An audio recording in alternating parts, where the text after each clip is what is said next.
우리 시간으로 오늘 밤 미국 워싱턴의 백악관에서 한미 정상회담이 열립니다. 한국과 미국 모두 새 정부 출범 이후 첫 정상회담으로 북핵과 한미 FTA 등이 주요 의제가 될 전망입니다. 트럼프 대통령은 백악관 만찬에서 예정에 없이 모두 발언을 공개했고 문재인 대통령에게 사적 공간인 백악관 3층도 소개했습니다. 하지만 미국 재무부는 북한과 거래한 중국 단둥은행 등을 제재하겠다고 발표하며 대북, 대중 압박의 수위를 높였습니다.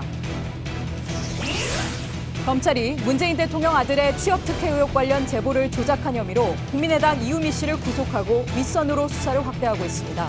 검찰은 이준서 전 최고위원 등 당 관계자들을 소환 조사할 방침입니다.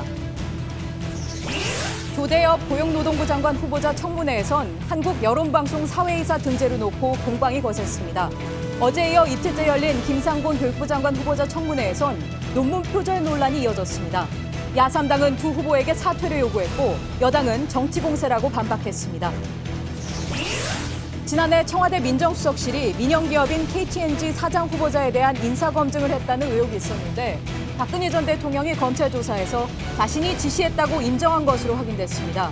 최순실 씨와의 연관성은 부인했지만 검찰은 통화 내역을 근거로 두 사람이 긴밀하게 논의했다고 보고 있습니다. 수소, 우주의 75%. 그 무한한 수소로 자동차를 달리게 하다. 현대자동차. 시청자 여러분, JTBC 뉴스룸입니다. 앞으로 약 3시간쯤 뒤면 한미 정상회담이 워싱턴에서 열립니다. 기대도 또 우려도 워낙에 컸던 회담이라 어느 때보다 관심도 큰 상황이지요. 자, 뉴스룸은 워싱턴 현지를 연결해서 회담 의제 그리고 방향을 전망해 보겠습니다. 네, 우리 시간으로 오늘 오전 양국 정상은 만찬 회동을 했는데요. 예상보다 밝은 분위기에서 덕담을 나눴습니다. 자, 그럼 워싱턴을 연결해서 정상회담 소식을 먼저 알아보겠습니다. 자, 정재윤 기자, 자, 한미 정상회담이 약 3시간쯤 뒤면 열리는데 어떤 순서로 진행이 됩니까? 네, 앞으로 약 3시간 뒤면 이곳 워싱턴에서 한미 정상회담이 열리게 되는데요. 두 정상 간의 단독 회담이 먼저 열리게 되고 이후에는 한미 양국 참모진들이 함께 들어가는 확대 정상회담이 진행됩니다. 정상회담이 끝나면 공동 언론 발표가 있을 예정인데 이 자리에서 정상회담 결과가 공개되게 됩니다. 다만 이번에는 따로 기자들의 질의응답 시간은 없을 예정입니다. 예. 자, 오늘 정상회담 의제는 물론 북한 문제가 들어갈 테고요. 자, 이거 이외에 한미 FTA 문제가 포함될 거란 얘기가 지금 나오고 있는데 청와대는 여기에 대해서는 뭐라고 얘기를 하고 있습니까? 네, 일단 청와대는 비공개를 원칙으로 해서 밝힐 수는 없다는 입장인데요. 우리 시간으로 오늘 오전에 진행됐던 환영만찬 자리에서 이 다양한 현안들에 대한 논의가 오고 간 걸로 전해졌습니다. 여러 현안들 중에서도 특히 양국 간의 무역 문제가 다뤄진 걸로 전해졌는데요. 원래 전해드린 것처럼 만찬 때 두 정상 간 논의한 의제는 비공개한다는 방침이었습니다. 그런데 트럼프 대통령이 만찬 회동 직후에 본인의 트위터 계정에 한국 대통령과 매우 좋은 회동을 마쳤다면서 북한 문제와 새로운 무역 협정 등에 대해서 논의했다 이런 글을 올렸습니다. 예. 자, 한미 FTA 재협상 문제는 이게 직간접적으로 트럼프 정부가 계속 언급을 해왔지요. 자, 이번에 만약에 이게 포함이 된다면 어떤 내용이 포함될지 나오는 얘기가 좀 있습니까? 네, 일단 트럼프 대통령이 평소에도 트위터를 즐겨하는 걸로 유명한데요. 이 만찬 회동 직후에 본인 계정에 언급한 거라서 여기서 말하는 이 새로운 무역 협정의 의미에 대해서는 청와대는 구체적인 언급은 자제하고 있습니다. 이 청와대 핵심 관계자는 트럼프 대통령이 언급한 것이기 때문에 그 이상으로 내용에 대해서는 말하기가 좀 어렵다 이렇게 말했습니다. 하지만 트럼프 대통령이 직접 무역 협상에 대해서 언급을 한 만큼 이 한미 FTA 문제가 잠시 뒤에 열릴 정상회담에서 비중 있게 논의될 가능성이 있다는 관측이 나옵니다. 예. 정상회담 의제를 미리 이렇게 트위터를 통해서 공개하는 것도 이게 일반적인 경우는 아닌데 3시간쯤 뒤에 네. 어떤 의제가 다뤄질지를 좀 지켜봐야 되겠고요. 자, 오늘 의제 중에 뭐 당연히 북한 문제가 줄을 이을 것 같은데 미국 전직 관리들이 트럼프 대통령에게 북한과의 대화를 촉구했다고요? 네, 그렇습니다. 이 미국의 전직 고위 관리들이 트럼프 대통령에게 보낸 서한에는 북한과의 대화만이 현재의 긴장을 완화하고 또 핵 개발을 막는 유일한 방법이다, 이런 내용이 포함된 걸로 알려졌습니다. 이 서한을 보낸 전직 고위 관리들 중에는 윌리엄 페리 전 국방장관과 조지 슐츠 전 국무장관, 그리고 로버트 갈루치 전 국무부 북핵특사 등이 포함되어 있습니다. 오늘 정상회담에서 북한 핵 문제를 해결하기 위한 다양한 방안들이 논의될 걸로 보이는데요. 미국 전직 고위 관리들이 직접 나서서 북한과의 대화를 촉구한 만큼 이 부분에 대한 논의도 이어질 가능성이 커졌습니다. 예. 자, 지금까지 워싱턴에서 정재윤 기자였습니다. 자, 문재인 대통령은 정상 간 만찬에 앞서서 미국 의회 지도부를 만났습니다. 역시 예상했던 대로 사드 문제에 대한 질문이 이어졌는데 환경 영향 평가가 사드 배치를 번복하려는 의도가 아니다, 이 점을 분명히 했습니다. 사실상 사드 배치를 약속했다는 분석입니다. 이성대 기자입니다. 미국 방문 이틀째인 현지 시각 29일, 문재인 대통령은 미국 상하원 지도부와 잇따라 간담회를 열었습니다. 미 의회 지도부는 사드 문제는 언제 극복할 수 있느냐면서 공세적으로 질문을 던졌습니다. 문 대통령은 환경 영향 평가 때문에 사드 배치가 너무 늦어지는 게 아니냐고 걱정할 필요가 없다며 우리가 사드를 번복할 의사를 갖고 그런 절차를 하는 게 아니냐는 의구심은 버려도 좋다고 강조했습니다. 다만 민주적 절차의 정당성이 필요하다고 덧붙였습니다. 그동안 외신 인터뷰 등에서 양국 합의를 가볍게 여기지 않는다는 언급에서 더 나아가 환경 영향 평가 결과와 상관없이 배치하겠다는 의지를 더 분명히 한 셈입니다. 정상회담을 앞두고 미국 정치권에 사드 관련 입장을 먼저 확실히 밝혀 정상회담에서 갈등이 노출되는 것을 막는 의도라는 분석입니다. 청와대는 문 대통령의 이 같은 대답에 미 의회 지도부가 매우 만족스럽다고 반응했다고 전했습니다. 문재인 대통령은 백악관 만찬에서도 사드 현안에 대해 이 같은 입장을 강조한 걸로 보입니다. 이에 따라 잠시 뒤에 열리는 한미 정상회담에선 사드 현안이 크게 부각되지 않을 전망입니다. 워싱턴에서 JTBC 이성대입니다. 네, 우리 시간으로 오늘 오전에는 문재인 대통령 부부 그리고 트럼프 대통령 부부가 함께하는 백악관 만찬이 있었습니다. 이례적인 환대였다, 이런 평가가 나오는데요. 대화도 예정보다 길게 진행됐습니다. 박현주 기자입니다. 문재인 대통령 부부가 차에서 내리자 백악관 앞에서 기다리고 있던 트럼프 대통령 부부가 반갑게 맞이하며 악수를 합니다. 만찬장에는 트럼프 대통령과 문재인 대통령이 나란히 앉았습니다. 트럼프 대통령은 원래 계획과 달리 모두 발언을 취재진에게 공개했습니다.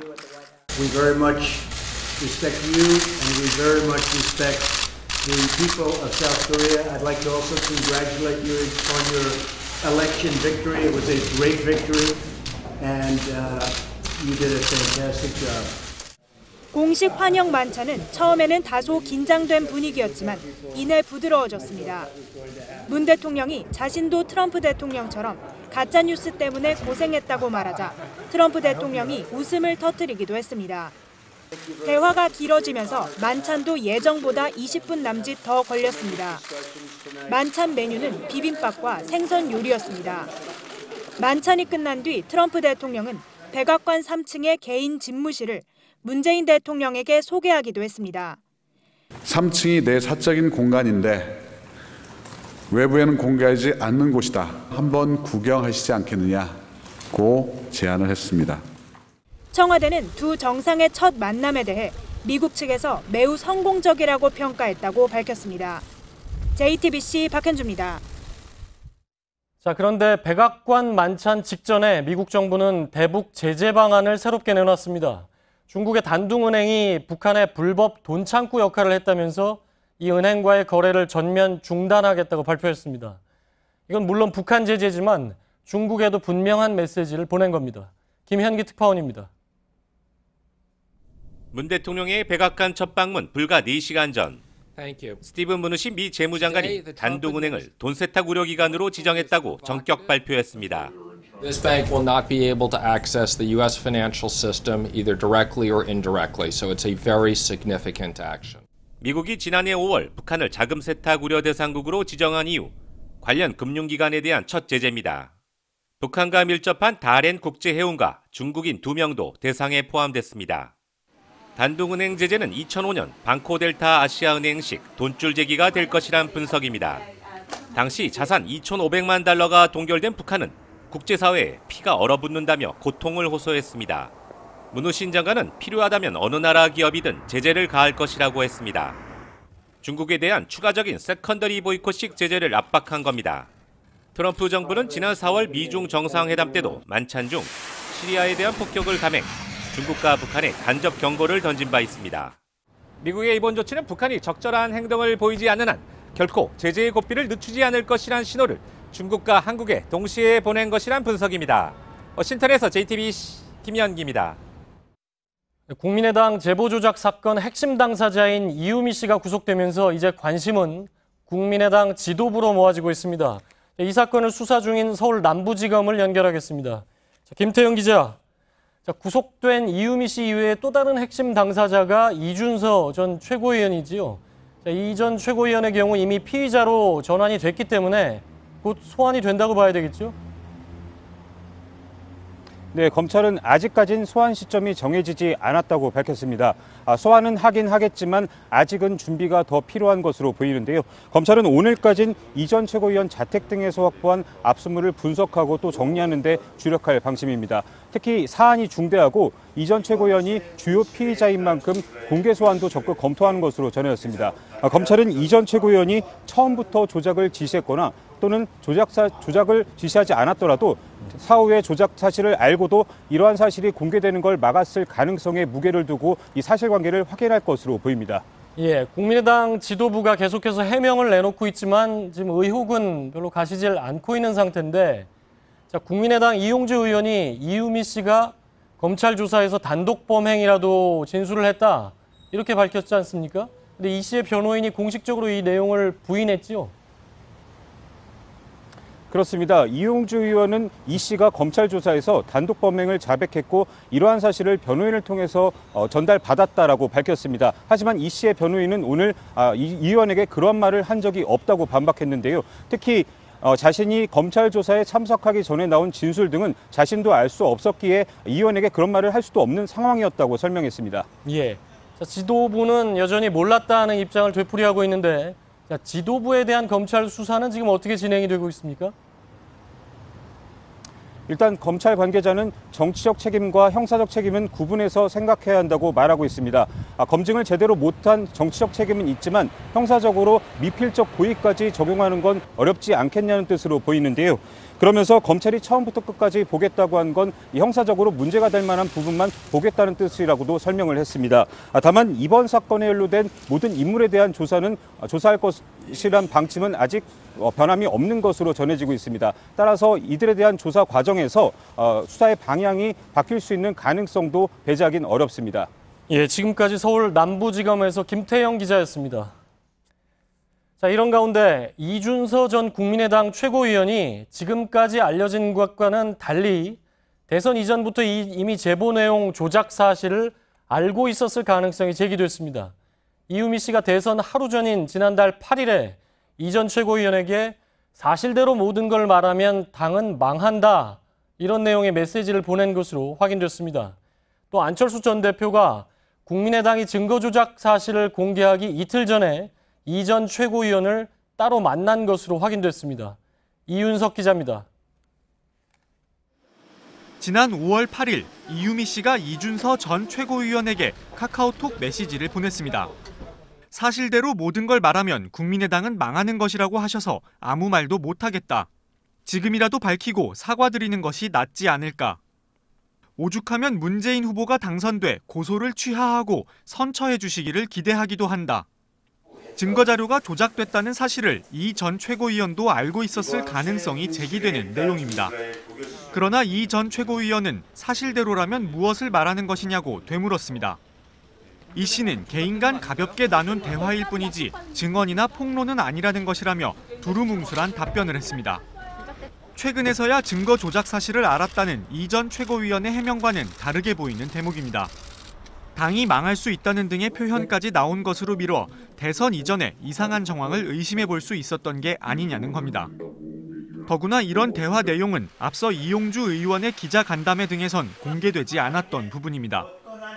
이 의원은 중요하다고 생각되는 5월 6일 대화까지만 요구했기 때문이라며 일부러 뺀 게 아니고 지금도 받은 게 없다고 해명했습니다. 이런 가운데 안철수 전 대표가 지난 24일 이 전 최고위원을 따로 만났던 것으로 확인됐습니다. 안 전 대표 측은 구체적인 해명 대신 안 전 대표는 당의 적극적인 협조로 검찰 수사가 조속하고 철저하게 이루어지길 바라고 있다는 입장만 내놨습니다. JTBC 이윤석입니다. 네, 이번 사건의 핵심 인물인 이준서 전 최고위원과 이유미 씨가 대화를 나눈 메신저, 이게 카카오톡뿐만이 아니었습니다. 이 전 최고위원은 이유미 씨나 박지원 당시 당대표에게 비밀스러운 내용을 전할 때는 카카오톡 대신에 바이버라는 메시지를 이용한 것으로 나타났습니다. 때문에 검찰 수사에서도 이 바이버의 대화 내용 복구가 핵심이란 지적이 나오고 있습니다. 박병현 기자입니다.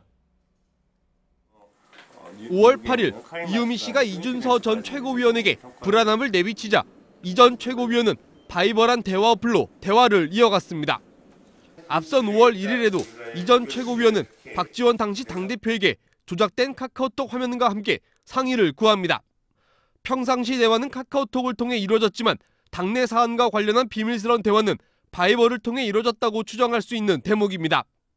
실제 이 전 최고위원 이외에도 국민의당 관계자들은 보안 문제를 이유로 바이버란 메신저를 자주 사용한 걸로 전해졌습니다. 때문에 검찰 수사에서도 이 전 최고위원의 바이버 대화 내용이 수사의 핵심 키가 될 수 있다는 예상이 나옵니다. 하지만 지난 28일 카카오톡 대화를 공개했던 이용주 의원은 이 전 최고위원의 바이버는 보지 못했다고 밝혔습니다. 검찰이 압수한 이 전 최고위원의 휴대전화에서 그동안 공개되지 않았던 새로운 대화 내용이 드러날지 주목됩니다. JTBC 박병현입니다. 네, 오늘 국회에서는 조대엽 고용노동부 장관 후보자의 청문회가 열렸습니다. 야당은 음주운전과 사회이사 겸직 논란 등을 들어서 사퇴를 촉구했고 여당이 이에 대해서 반박하면서 청문회장에서는 오늘도 고성이 오갔습니다. 신혜원 기자가 취재했습니다. 여당은 조대엽 후보자에게 음주운전에 대한 선제적 사과를 제안했습니다. 그러면 지금 이 자리에서 일어나서 국민들한테 음주운전에 대해서 잘못했습니다 하고 사과하고 제 질의 받으실 수 있습니까? 먼저. 대학 교수로서 음주운전한 사실에 대해서는 국민 여러분께 진정한 마음으로 사죄드립니다.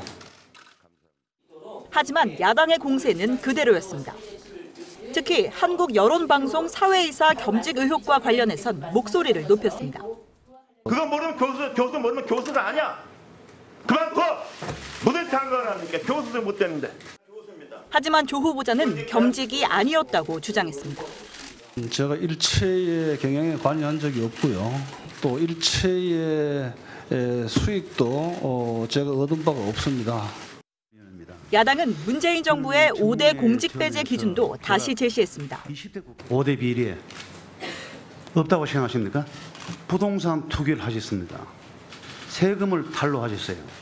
논문 표절을 하셨습니다. 하지만 조 후보자는 의혹들을 부인하며 5대 비리엔 해당 사항이 없다고 반박했습니다. 한편 조 후보자는 내년도 최저임금 1만 원 인상 주장에 대해 즉답을 하지 않고 경영계가 책임을 공유해야 된다고 말했습니다. JTBC 신혜원입니다. 김상곤 교육부 장관 후보자의 인사청문회는 오늘도 거센 공방만 계속됐습니다. 여당은 인사청문 보고서 채택을 촉구했고 야3당은 후보자 사퇴를 요구했습니다. 윤영탁 기자입니다.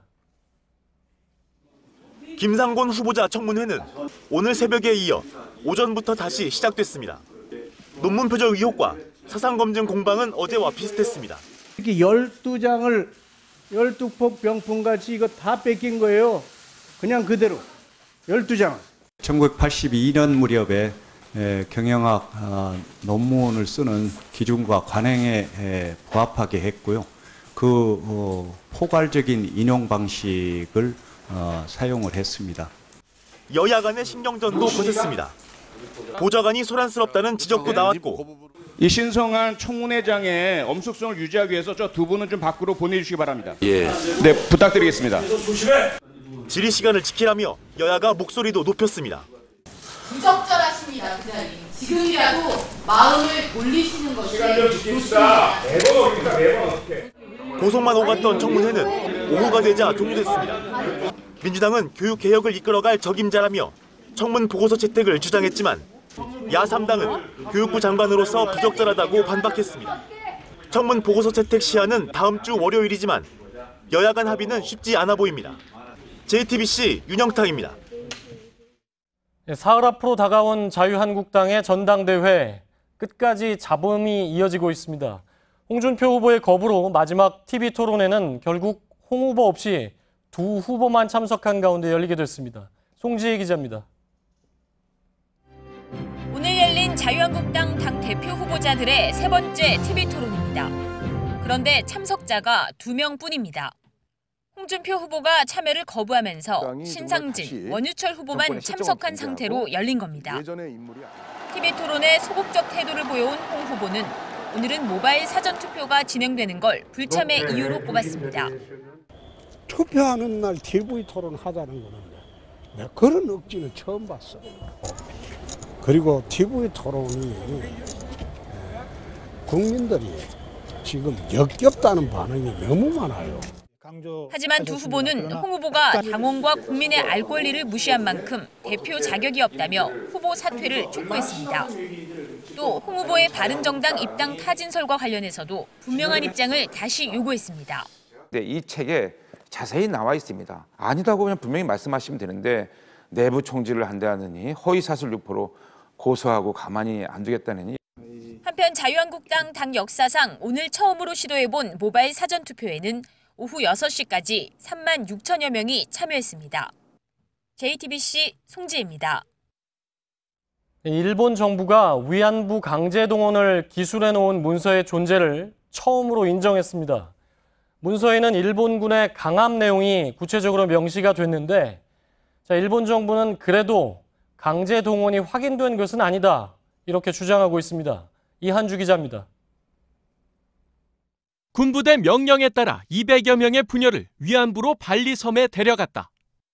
2차 대전 당시 일본 해군 소속 인도네시아 특별경찰대 대장은 전후 법무성에 이렇게 증언했습니다. 폰차낙 재판 13호 사건의 판결문에는 다수의 부녀가 난폭한 수단으로 위협과 강요를 당했다고 기록됐습니다. 지난 2월 일본 국립공문서관이 내각 관방에 제출한 182건의 문서 가운데 나온 내용들입니다. 일본 정부는 최근 가기를 열어 182건은 위안부 관련 문서로 정부에 제출된 것은 이번이 처음이라며 사실을 확인했습니다. 그동안 군이나 관원에 의한 강제 연행을 직접 보여주는 기술은 보이지 않는다고 해온 주장과 배치되는 겁니다. 하지만 일본 정부는 해당 문서는 일본군이 조직적으로 강제 연행을 했음을 직접 보여주는 것이 아니고 일부 표현도 사실과 일치하지 않는다고 강변을 이어갔습니다. 이에 대해 일본 시민단체는 일본 정부가 강제 연행을 기술한 문서가 존재함을 처음으로 인정한 것이라고 의미를 설명했습니다. JTBC 이한주입니다.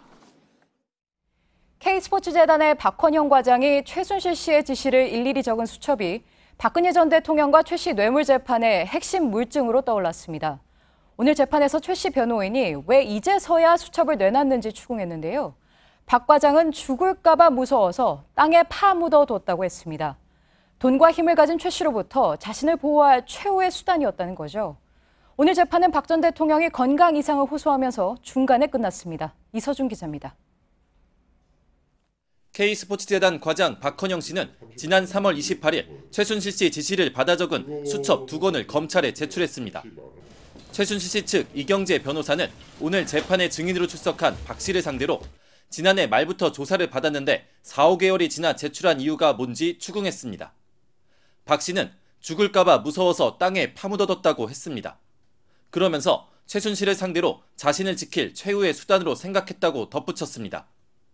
최 씨의 보복이 두려워 가장 핵심적인 증거물은 박 전 대통령 탄핵 이후에야 검찰에 제출했다는 얘기입니다. 박 씨는 또 최순실 씨가 어떤 힘과 돈을 가진 분인지 잘 알아서 공포감이 있었다고도 말했습니다.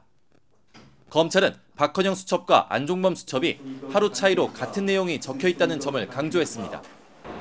최 씨가 박 씨에게 지시를 하면 같은 지시를 박 전 대통령이 안전수석에게 했다는 겁니다. 검찰은 안종범 수첩과 박헌영 수첩이 박 전 대통령과 최순실 씨의 공모 관계를 고스란히 보여주는 핵심 증거물로 판단하고 있습니다. 한편 오늘 재판은 박 전 대통령이 건강 이상을 호소함에 따라 중간에 끝이 났습니다. JTBC 이서준입니다. 지난 4월 문학의 블랙리스트 첫 재판에서 조윤선 전 장관은 이런 말을 했습니다. 깊은 오해가 쌓여 여기까지 오게 됐다. 그리고 좀처럼 입을 열지 않았습니다. 석 달 만에 법정에 나온 조 전 장관은 그간의 모습과 다르게 적극적으로 진술했는데요.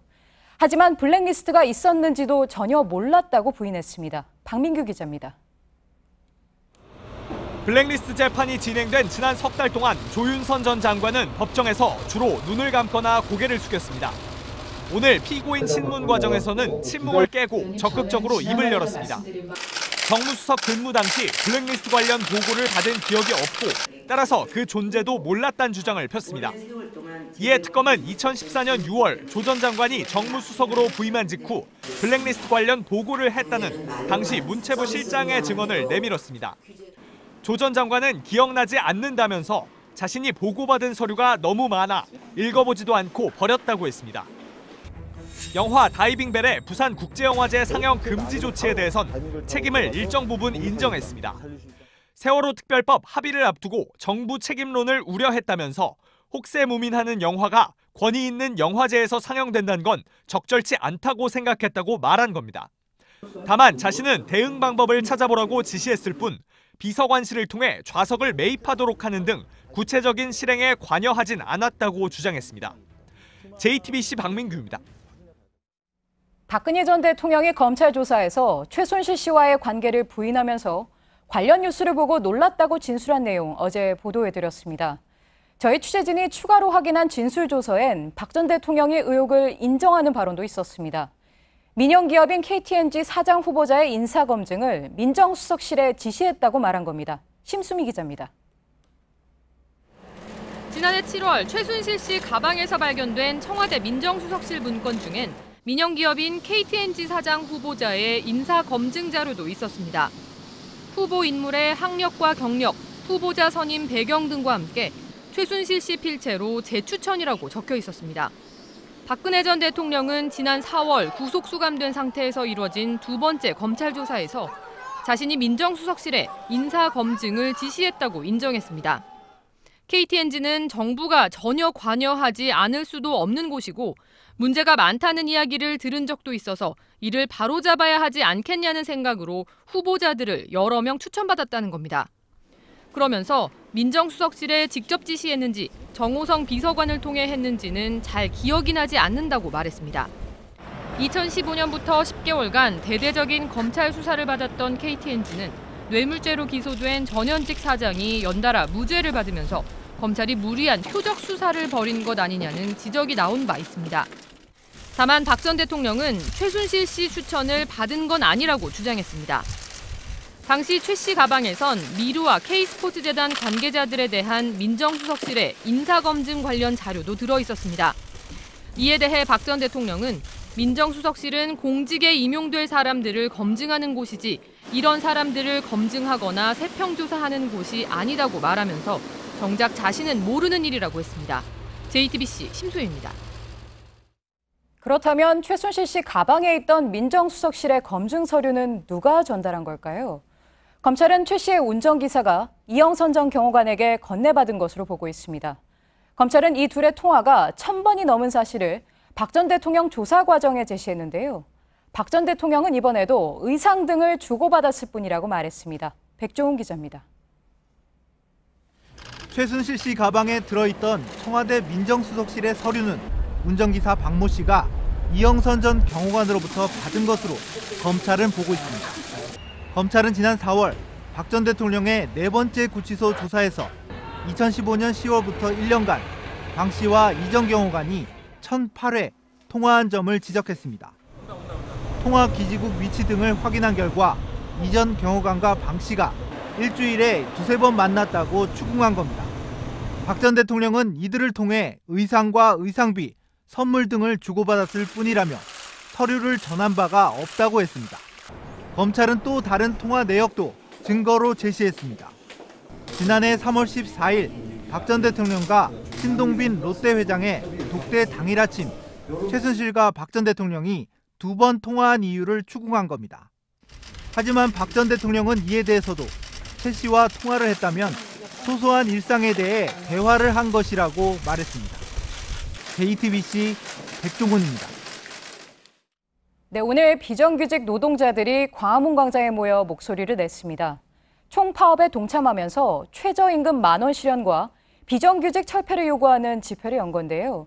민주노총 측은 비정규직이 주도한 파업이 처음이라고 밝혔습니다. 이가혁 기자입니다.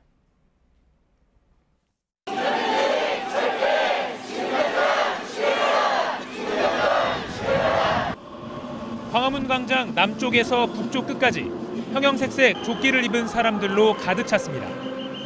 공공부문의 비정규직 노동자, 그리고 대학교, 병원, 지자체 청소 노동자 등이 오늘 하루 일터를 벗어나 모인 겁니다. 이들은 최저임금 1만 원 실현과 비정규직 철폐를 요구하는 목소리를 냈습니다. 학교 비정규직 대다수의 기본급 시급이 6,360원입니다. 올해 최저임금이 6,470원이니 최저임금보다 110원 모자랍니다. 집회를 주최한 민주노총 측은 비정규직이 주도하고 앞장서는 파업은 민주노총 역사상 처음이라고 밝혔습니다. 주최 측 추산 5만 명이 모인 대규모 집회였지만 큰 문제 없이 도심 행진을 끝으로 마무리됐습니다. 앞서 집회 자유를 최대한 보장하겠다고 밝힌 경찰은 오늘 차벽 설치나 진압 요원 배치 없이 질서 유지와 교통 정리에 집중했습니다. 민주노총은 다음 달 8일 전국 주요 도시에서 대규모 민중대회를 열 예정입니다. JTBC 이가혁입니다. 내년 최저임금을 두고 노사 양측이 줄다리기를 하고 있습니다. 동결을 주장하던 사용자 측이 11년 만에 인상안을 내놓으면서 다소 진전도 있었는데요. 노동계는 이 제한이 시급 기준으로 155원 오르는 것에 불과하다며 반발하고 있습니다. 강나영 기자입니다. 자정이 가까워서야 끝난 최저임금위원회 회의. 노사 양측 온도차는 확연했습니다. 11년간 저희들이 동결 내지 감액을 주장했었지만 2.4%의 최초 제시안을 겨우 2.4% 정액으로 155원 인상, 참 답답하고 속 터지고 분노를 금할 수 없습니다. 사용자 측이 11년 만에 인상안을 내놓은 건 최저임금 인상이 새 정부의 관심사안인 만큼 동결을 고집할 수는 없다는 판단에서입니다. 최저임금 10,000원, 54% 인상을 주장하는 노동계와는 여전히 간극이 큽니다. 정부가 최소 2자릿수 인상이 필요하다는 입장인데다 매년 노사협의 결렬 후 협상 막바지에 정부 공익위원 중재로 최저임금이 결정되는 구조를 감안하면 올해는 2자릿수 인상률을 기록할 가능성이 크다는 전망도 나옵니다. 그러려면 최저임금 인상으로 타격을 받을 영세업자를 위한 지원책도 함께 제시해야 한다는 지적입니다. 지난 2007년 12%대 이후 최저임금 인상률은 쭉 한 자릿수였습니다. 법정 기한은 이미 넘긴 상황에서 위원회는 다음 달 초 열리는 2차례 회의까지는 협상을 마치겠다는 계획입니다. JTBC 강나현입니다. 호식이 2마리 치킨이 회장의 성추행에 이어 또 다른 논란에 휩싸였습니다. 직원들에게 수당을 주지 않았는데 일부는 최저임금도 못 받은 것으로 드러났습니다. 박영우 기자입니다. 고용노동부 강남지청은 호식이 2마리 치킨에 대해 이번 달 특별 근로감독을 벌였습니다. 회장이 여직원 성추행 혐의로 경찰 조사까지 받게 되자 내린 결정입니다. 감독 과정에서 회사 측이 통상임금 지침을 어겨 직원들의 수당을 제대로 지급하지 않았던 사실이 새로 드러났습니다. 일부 직원들에게는 최저임금도 지급하지 않았습니다. 이렇게 지급하지 않은 직원들의 수당은 1억 300만 원에 달합니다. 여기에 일부 퇴사한 직원들은 회사가 밀린 수당 대신 치킨 교환권을 줬다고 말해 논란이 일고 있습니다. 이에 대해 회사 측은 고용부의 시정 명령을 받고 어제 직원들에게 밀린 수당을 지급했다고 밝혔습니다. 또 명절과 기념일에 직원들에게 치킨 교환권을 준 적은 있지만 수당 대신 지급한 것은 아니라고 해명했습니다. 하지만 회장의 성추행 파문에 직원들의 수당을 제대로 지급하지 않은 사실이 알려지면서 또 한 번의 브랜드 이미지 타격은 불가피해 보입니다. JTBC 박영호입니다. 서울 시내에서 달리던 만원 버스 안에서 한 여성이 갑자기 의식을 잃고 쓰러졌습니다. 함께 타고 있던 승객의 응급조치로 위급한 상황은 넘겼는데요. 알고 보니 이 승객은 현직 간호사였습니다. 이수정 기자입니다. 승객들로 북적이는 퇴근길 버스 안. 갑자기 한 여성이 힘없이 쓰러집니다. 놀란 승객들이 우왕좌왕하는 사이 하얀 옷을 입은 여성이 승객 사이를 비집고 나타납니다. 허리를 굽혀 환자 상태를 살피더니 응급조치를 시작합니다. 그러는 사이 버스 기사는 인근 지구대에 도움을 요청했고 경찰이 쓰러진 여성 김모 씨를 응급실로 후송합니다. 하얀 옷의 여성은 순찰차에 함께 탄 뒤에도 응급조치를 계속합니다. 환자를 흔들어 의식을 찾게 하고 가슴을 자극해 맥박을 유지했습니다. 김 씨는 근처 병원 응급실에 10여 분 만에 도착해 위급한 상황을 넘겼습니다. 버스 내에서 처음엔 여자분이 의식이 없으셨어요. 다행히도 그 버스 안에 간호사분이 타고 계시더라고요. 환자차 안에서도 계속 응급조치하고 옆에 간호사분이 맥박도 계속 낮춰주신다고 하시고 그래가지고 버스에서부터 병원까지 쓰러진 김 씨 곁을 지킨 여성은 현직 간호사였습니다. 긴박한 상황에서 보인 간호사의 침착한 대응이 소중한 생명을 살렸습니다. JTBC 이수정입니다. 8살 초등학생을 살해한 혐의로 17살 김모 양이 재판을 받고 있지요. 보호관찰소는 김 양이 사회로 다시 나올 경우 재범의 우려가 크다는 의견을 냈습니다. 이를 근거로 검찰은 김 양에게 전자발찌 부착 명령을 청구했습니다. 연지환 기자입니다. 8살 초등학생을 살해한 혐의를 받는 17살 김모 양은 범행 직전 사냥 가자는 문자를 남겼습니다. 이후 살해한 뒤 시신을 훼손해 물탱크에 유기하는 잔혹함을 보였습니다. 검찰은 지난 5월 보호관찰소를 통해 이런 김 양의 재범 가능성을 조사했습니다. 김 양은 규범의식이 결여되어 있고 죗값을 치른 뒤 출소하더라도 재범 위험성이 크다는 결과가 나왔습니다. 검찰은 이 조사 결과를 근거로 법원에 김 양에 대한 전자발찌 부착 명령을 청구했습니다. 미성년자인 김 양은 형량이 최대 20년을 넘지 못합니다. 사형이나 무기징역을 선고하지 못하도록 한 소년법의 적용을 받기 때문에 최고형을 받고 출소해도 나이는 37이 됩니다. 검찰은 30대 중후반이 된 김 양이 계속 중범죄를 저지를 가능성이 높은 걸로 본 겁니다. 법원이 전자발찌 부착을 명령하면 김 양은 출소 뒤 최대 30년 동안 전자발찌를 차야 합니다. 법원은 다음 달 초 집중심리를 열고 전자발찌 부착 여부와 함께 형을 선고할 예정입니다. JTBC 연지환입니다. 충북 청주에서 20대 여성이 남자친구에게 살해되는 사건이 또 발생했습니다.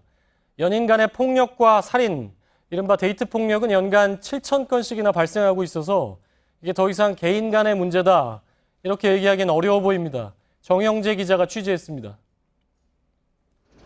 21살 S씨의 시신이 발견된 건 그제 오후 7시쯤입니다. 충북 청주의 한 교회 외부 베란다에서 웅크린 채 부패돼 있었습니다. 지난 26일 새벽 2시쯤 남자친구 21살 Y씨가 집 안에서 목 졸라 살해하고 이곳에 버린 겁니다. 과거 연인 사이였던 이들은 5개월 전부터 다시 만나기 시작해 교회 근처 원룸에서 함께 살았는데 여자친구가 갑자기 헤어지자고 말해 화가 나 범행을 저질렀다는 게 Y씨의 진술입니다. 이처럼 연인에게 살해당한 피해자는 2011년부터 2015년까지 233명에 이릅니다. 살인 미수 피해자만도 309명이나 됩니다. 대부분의 피해자는 여성이고 이별 통보 과정에서 주로 발생합니다. 가해자가 피해자를 자신의 소유물로 생각하고 동등한 인격체로 존중해주지 않기 때문이라는 게 전문가들 의견입니다. 보통 데이트 폭력이 일어나기 전 살해 협박 등의 예고가 수차례 일어나는 것도 특징입니다. 여보세요? 하지만 증거나 행동이 없다는 이유로 처벌할 수 없는 경우가 많습니다. 전문가들은 더 큰 사고를 예방하기 위해서라도 이에 대한 처벌 규정 마련이 시급하다고 지적합니다. JTBC 정영재입니다. 네, 미세먼지 때문에 시민들이 외출을 꺼려서 경제에도 악영향을 줄 것이라는 걱정이 많았는데요. 우려가 지표로 확인됐습니다. 황금 연휴가 이어졌던 지난달 소비가 크게 줄면서 경기 회복에 대한 기대에 찬물을 부은 것으로 나타났습니다. 송우영 기자입니다. 더운 날씨에도 활기찬 모습의 전통시장. 하지만 미세먼지가 많은 날이면 손님이 눈에 띄게 줄어듭니다. 아무래도 어르신들이 많다 보니까 덜 나오죠. 오늘 사람이 없다라는 건 느낄 수는 있죠. 미세먼지가 소비에 미치는 영향은 지표로도 확인됐습니다. 통계청이 조사한 지난달 소매 판매는 전월보다 0.9% 감소했습니다. 올 1월 이후 가장 큰 폭입니다. 황금 연휴가 있었지만 통신기기와 컴퓨터 등의 소비가 줄었고 의복 판매도 다시 감소세로 돌아섰습니다. 소비가 늘어난 건 공기청정기와 건조기 정도입니다. 여행을 떠나거나 외식을 즐기는 시민들도 줄면서 꾸준히 증가하던 서비스업 생산도 7개월 만에 감소세로 돌아섰습니다. 소비와 서비스업이 동시에 줄면서 전체 산업 생산도 전달보다 0.3% 감소했습니다. 미세먼지 바람에 경기가 고꾸라진 셈입니다. OECD는 우리나라가 2060년에 대기오염으로 인한 경제 피해가 회원국 중 가장 클 것으로 전망하는 등 미세먼지는 우리 경제에도 큰 위험 요인이 됐습니다. JTBC 송우영입니다. 영화 보통 사람의 손현주 씨가 모스크바 영화제에서 나무주연상을 받았습니다. 한국 배우로는 24년 만인데요. 정보기관의 사건 조작에 휘말린 소시민의 갈등과 좌절을 잘 담아냈다는 호평을 받았습니다. 권근영 기자입니다. 평범한 소시민의 희망과 좌절을 그린 영화 보통 사람. 이날만큼은 영화제의 주인공이었습니다. 모스크바 국제영화제는 어려운 도덕적 선택에 직면한 주인공의 갈등을 잘 담아냈다고 호평했습니다. 나무주연상의 주인공 손현주 씨는 1987년을 배경으로 한 영화 보통 사람에서 강력계 형사 성진을 맡았습니다. 말 못하는 아내, 다리를 저는 아들과 번듯하게 살아보려는 성진의 일상은 안기부가 조작한 살인 사건에 휘말리면서 뿌리채 흔들립니다. 드라마 촬영으로 시상식에 가지 못한 손 씨는 보통 사람의 경사라는 소감을 전했습니다. 지금은 그냥 먹먹하고 얼떨떨합니다. 많은 예산을 갖고 찍었던 영화가 아니기 때문에 그때 스태프들이 많이 생각나네요. 올해로 39회를 맞은 모스크바 영화제에서 한국 배우가 수상한 건 이번이 4번째입니다. 가장 먼저 최은희 씨가 북한에서 탈출하기 전인 1985년 신상옥 감독의 소금으로 여우주연상을 받았습니다. 이어 1989년 강수연 씨가 아재 바라아재로 여우주연상의 주인공이 됐습니다. 손현주 씨의 수상은 1993년 살얼이랐다로 나무주연상을 받은 이덕화 씨 이후 24년 만입니다. JTBC 권근영입니다. 세계 태권도 선수권 대회가 오늘 저녁 막을 내렸는데요. 우리 태권도는 종합 우승을 차지했습니다. 이번 대회에선 북한이 주도하는 국제태권도연맹 시범단의 방한도 눈길을 끌었는데요. 9월엔 우리 시범단도 평양을 찾습니다. 전효희 기자입니다. 이아름의 석점짜리 발차기가 상대 머리에 정확하게 꽂힙니다. 경기를 주도한 이아름은 처음으로 세계선수권 정상에 선 뒤 익살스러운 세리머니로 우승을 자축했습니다. 한국은 금메달 5개와 은메달 1개, 동메달 4개로 4년 만에 남녀 모두 종합 우승을 차지했습니다. 이번 대회에선 고득점 경기가 속출하면서 태권도는 재미가 없다는 편견이 깨졌습니다. 몸통 발차기 같은 적극적인 공격에 높은 점수를 주면서 생긴 변화입니다. 남자 68kg급 금메달리스트 이대훈은 카자흐스탄 선수를 상대로 39점이나 따내기도 했습니다. 이번 대회는 새 정부 출범 이후 첫 남북 스포츠 교류로도 관심을 모았습니다. 토마스 바흐 국제올림픽위원회 IOC 위원장은 북한이 내년 평창 동계올림픽에 나오도록 지원하겠다고 했지만 남북 단일팀 등 세부적인 사항은 즉답을 피했습니다. The IOC nor me, nobody has made any statement so far with regard to a joint team. 한국이 주도하는 세계 태권도 연맹 WTF는 오는 9월 평양에서 열리는 국제대회에 시범단을 파견해 남북 스포츠 교류를 이어갈 계획입니다. JTBC 전영입니다.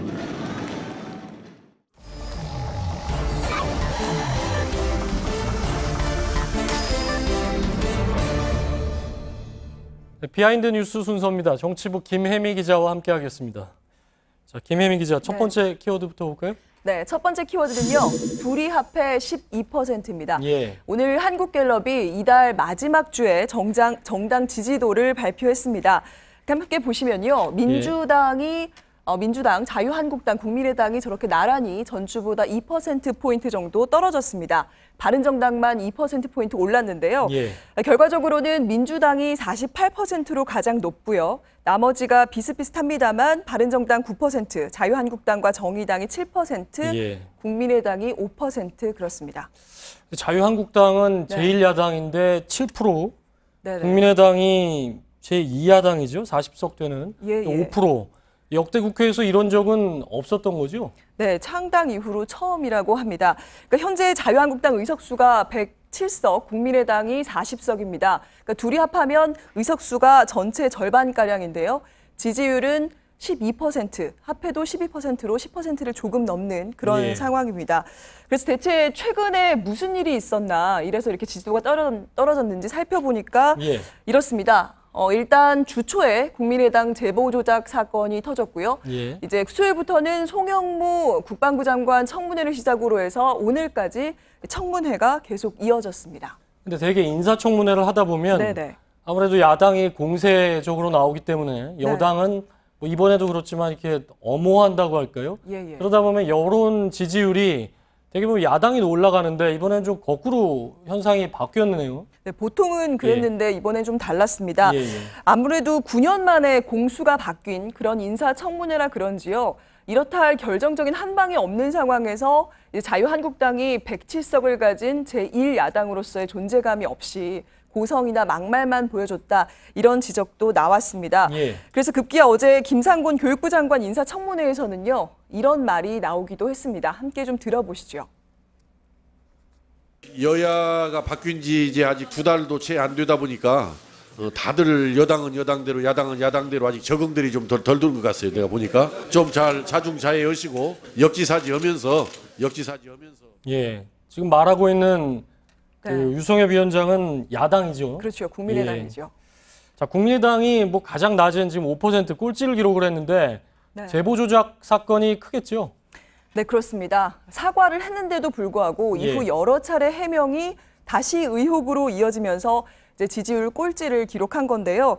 국민의당 내부에서는 지지율 0%라고 해도 할 말이 없는 상황이다, 뭐 이런 자성의 목소리도 들리고 있습니다. 예. 그런데 워낙에 이 사건이 충격적인 사건인데다가 지금 지도부가 아직은 누구도 책임지겠다는 사람이 없는 상황이다 보니까 여론은 점점 악화되고 있습니다.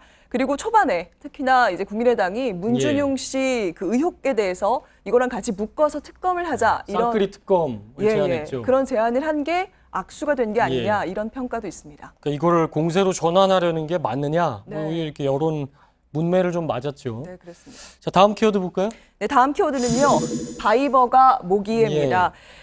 앞서 리포트에서 전해드리긴 했는데요. 이제 국민의당이 사용하는 메신저 얘기를 좀 해볼까 합니다. 예. 근데 국민의당에서 주로 사용한다는데 네. 이 주변에 바이버 사용하는 사람이 많지는 않죠. 네, 그렇습니다. 저도 사실 정치부에서 국민의당을 취재하면서 처음 이 바이버라는 앱을 들었고요. 또 사용을 해봤는데, 이 원래 안철수 전 대표가 정치권에 들어오면서 보안을 이유로 해서 이 앱을 처음으로 쓰기 시작했고요. 또 그리고 이렇게 기사가 나오기도 했는데, 이후부터 총선 이후부터 국민의당 의원들이나 당 관계자들이 줄지어서 이 바이버 앱을 사용을 해서 지금은 거의 대부분 사용을 하고 있습니다. 그 카톡 사찰 뭐 이 얘기가 나오면서 그런 것 같은데 대개는 그때 텔레그램으로 망명을 했다고 그랬는데 국민의당 쪽은 이제 바이버를 주로 사용을 했다는 얘기군요. 특별히 이 앱을 사용한 건 그런 보안 때문이다, 이렇게 봐야 되겠죠? 네, 그게 가장 큰 이유라고 봐야 할 것 같습니다. 일단 이 바이버 앱은 무료로 통화도 하고 이제 메시지도 보낼 수 있는. 통화도 가능한가요? 예, 그렇습니다. 그런 어떻게 보면 미국판 카카오톡이다, 이렇게 불리는데요. 제가 설명을 좀 해드리겠습니다. 이스라엘에서 우선 개발이 됐고요. 서버가 미국에 있고, 그리고 가장 큰 특징이 이 미확인 메시지, 그러니까 확인이 안 된 메시지라고 해도 최대 2주 정도만 저장이 되고, 확인을 한 메시지나 실시간 대화는 아예 서버에 저장이 되질 않습니다. 그리고 미국에 서버가 있다 보니까요, 이 압수수색 등의 협조를 구하기가 굉장히 어렵고요. 그래서 바이버 측에서도 어떤 경우에도 또 어떤 기관도 대화 내용을 볼 수 없다라고 하는 점을 최대 강점으로 내세우고 있습니다. 그런데 이번에 공개되는 내용을 보면 이준서 씨, 이유미 씨가 이번 사건의 핵심 당사자인데 카카오톡으로 대화를 나누다가 이유미 씨가 좀 뭔가 비밀스러운 얘기를 꺼내면 바로 바이버로 옮겨서 대화를 나눈 정황이 있지 않습니까? 뭔가 비밀 얘기를 바이버로 이용했다. 뭐 이렇게 볼 수가 있겠죠. 네, 그렇게 추정이 됩니다. 왜냐하면 예. 지금까지 알려진 바로는 이걸로 이제 통화를 해도 기록이 남거나 예. 또 추적도 안 되는 것으로 알려져 있습니다. 사실 이번 말고도 이 앱이 과거에 주목을 받았던 적이 한 번 있었습니다.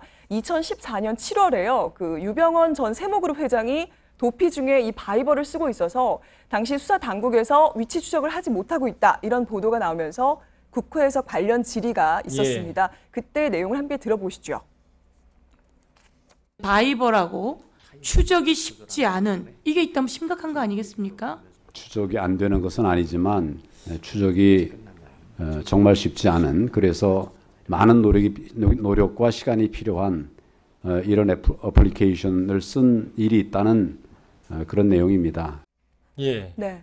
그러니까 바이버를 썼다는 것 자체가 뭐 곧바로 범죄를 얘기하는 건 물론 아니겠지만 네, 바이버가 워낙에 추적이 안 되고 그 바이버 대화 내용은 지금 공개가 거의 되지 않았죠. 네, 일부가 이제 박지원 그렇군요. 대표의 그 휴대폰에 예. 남아 있는 일부가 공개가 됐습니다. 예. 이용주 의원이 바이버 내용 공개를 안 했기 때문에 여기서 어떤 대화를 나눴냐 이 부분이 이제 수사의 핵심이다 이런 네. 지적이 나오겠군요. 네, 그렇습니다. 네, 정치부 김혜미 기자였습니다. 예, 자 그럼 여기서 다시 한번 워싱턴을 연결하겠습니다. 정재윤 기자. 자, 정상회담이 이제 대략 한 2시간 정도 남았는데 앞서 소개했던 내용 말고 새로 나오는 소식들이 좀 있습니까? 네, 일단은 북한 문제와 한미 FTA 문제가 오늘 정상회담에서 거론될 거란 얘기가 나오고 있고요. 또 지금 현지, 그러니까 이곳 외신들을 좀 확인을 해보니까요. 지금 많이 다른 기사들 중 하나가 그 북한과 관련해서 앞서 미국이 단둥은행에 대한 제재 등 이 북한과 중국을 겨냥한 이 압박 조치를 취한 부분에 대한 기사가 많이 나왔습니다. 그래서 이 부분에 대해서도 추가로 이 정상회담에 언급이 나올 가능성이 있다는 관측도 나오고 있습니다. 어쨌든 이미 현재 한미 간의 현안과 관련해서는 의제들이 대부분 다 만찬 자리에서 언급이 됐다고 이 청와대 관계자가 밝혔는데요. 이 때문에 잠시 뒤에 있을 정상회담에서는 이 북한 문제, 무역 문제 등이 좀 더 구체적으로 논의가 될 걸로 보입니다. 사드 문제 역시 언급이 될 걸로 보이는데 양측 입장을 재확인하는 수준이 될 거라는 전망이 나옵니다. 또 청와대 관계자들에 따르면 두 정상이 만찬장에서 대화를 할 때 처음에는 다소 긴장된 분위기였으나 시간이 지날수록 우호적인 분위기가 됐고 또 특히 한반도를 둘러싼 현안들에 대해서 솔직하고 또 진지하게 논의가 이뤄졌다 이렇게 전했습니다. 이 때문에 오늘 정상회담은 당초 일부에서 나왔던 긴장보다는 좀 더 편안한 분위기 속에서 포괄적인 논의가 이뤄질 수 있을 걸로 보입니다. 네, 지금까지 워싱턴에서 정재윤 기자가 전해드렸습니다. 마지막으로 날씨입니다. 내일은 장마전선이 잠시 주춤하겠는데요. 폭염특보가 내려진 경북 내륙을 포함해 다른 지역도 내일까지는 30도를 웃돌며 덥겠습니다. 장맛비는 일요일부터 다시 시작됩니다. 네, 오늘은 밤샘 토론이 있는 날이죠. 주제는 사당 체제, 협치는 불가능한가입니다. 그리고 우리 시간으로 내일 새벽에 나오는 한미 정상회담 이후 두 정상의 발표 내용은 밤샘 토론에서 더 전해드리겠습니다. 네, JTBC 뉴스룸을 마치겠습니다. 시청해주신 여러분 고맙습니다.